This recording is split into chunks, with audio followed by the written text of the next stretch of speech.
Alguma vez você já acordou sem saber direito o que estava acontecendo, sentindo uma enorme dor de cabeça, um enjoo, uma sensação amarga na boca e sem lembrar direito o que tinha acontecido na noite anterior?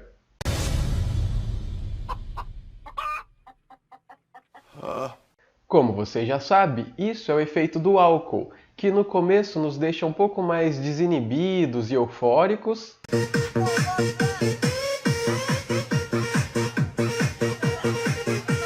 mas que depois os efeitos não são tão agradáveis assim. Então pegue aí a sua cerveja, a sua vodka, se arrume na cadeira, porque hoje nós vamos falar sobre os efeitos do álcool. Então, só espera a vinheta. I have you.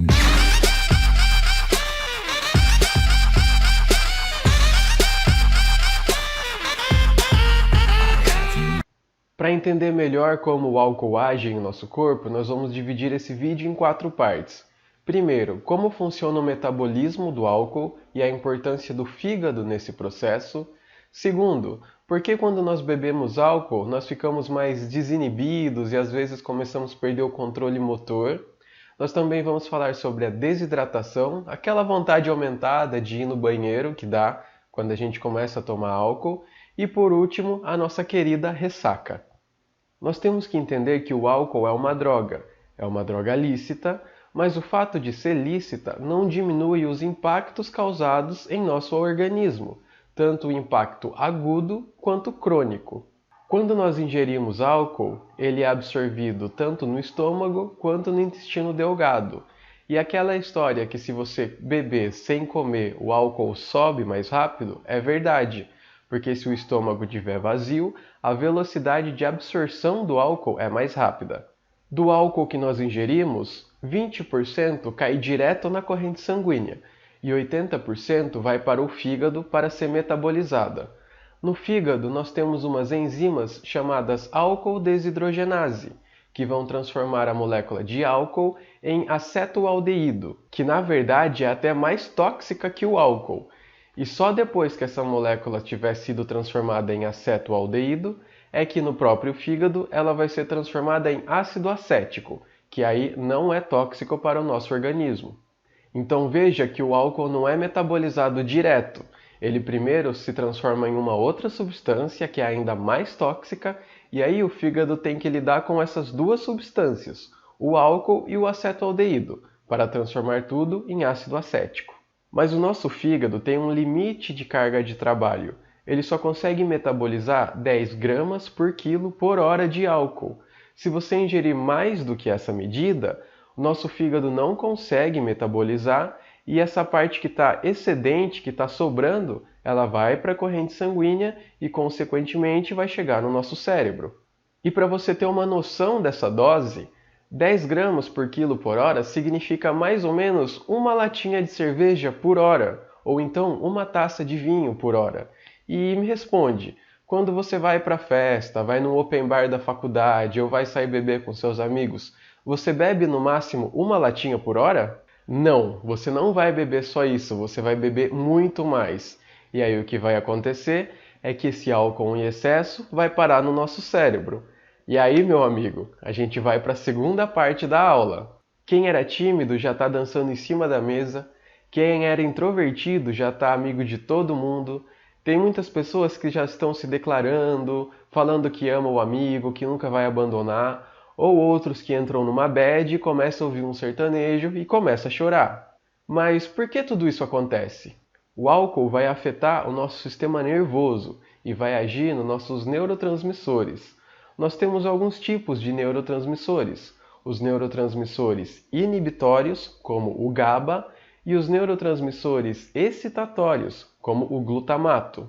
Quando nós estamos em um estado normal, sóbrio, nós temos um equilíbrio no nosso cérebro entre os neurônios excitatórios e os inibitórios. Mas quando nós bebemos, o álcool vai potencializar o efeito de um deles. E você acha que ele vai potencializar mais os excitatórios ou os inibitórios? Isso mesmo, o álcool vai potencializar o GABA, ou seja, os neurotransmissores inibitórios. O álcool é um inibidor do nosso sistema nervoso. Mas você deve estar se perguntando, Quando a gente bebe, nós ficamos mais falantes, menos tímidos, conversamos mais com todo mundo. Faz mais sentido se o álcool estimular os neurotransmissores excitatórios. Então, o álcool estimula os neurônios inibitórios, mas são os neurônios inibitórios que mantêm o nosso controle. Ou seja, se a gente perde esse controle, nós ficamos descontrolados. Quando nós começamos a beber, nós liberamos mais serotonina e dopamina, que são responsáveis pela sensação de bem-estar. Por isso aquela sensação agradável no começo. Conforme a gente vai bebendo mais, o fígado não dá conta de metabolizar todo o álcool. O álcool se acumula lá no cérebro e vai começar a inibir algumas áreas.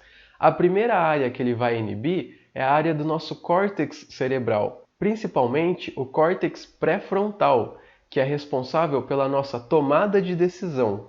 Então, se ele inibe o nosso córtex pré-frontal, nós vamos perder um pouco do nosso poder de decisão e vamos escolher coisas um pouco mais duvidosas. O álcool também age no hipocampo, que é uma área muito relacionada à memória e emoções. Por isso que quando você bebe, provavelmente você perde um pouco de memória e fica emocionado. Se você estava feliz, você vai ficar muito feliz. Mas se você já estava com uma angústia, uma tristeza dentro do peito, aí é só colocar o sertanejo e começar a chorar. E o álcool também afeta o nosso querido cerebelo, que é responsável pela coordenação motora e equilíbrio.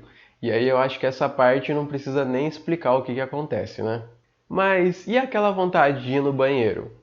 Bom, o álcool inibe o eixo hipotálamo-hipófise, que é onde é produzido o nosso hormônio antidiurético, o ADH. Como o nome já diz, o hormônio antidiurético é o hormônio que diminui a nossa diurese, ele controla a nossa perda de líquido.